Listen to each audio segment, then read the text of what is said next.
Hi viewers, this is me Aakif. Today I'm back with an interesting topic, okay?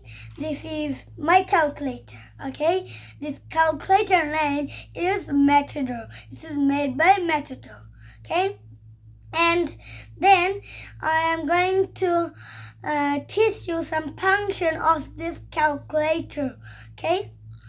So let's go.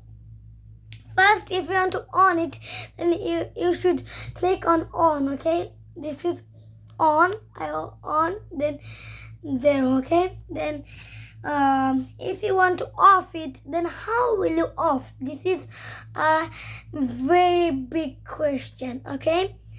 First, you need to put on shift, then SE, okay?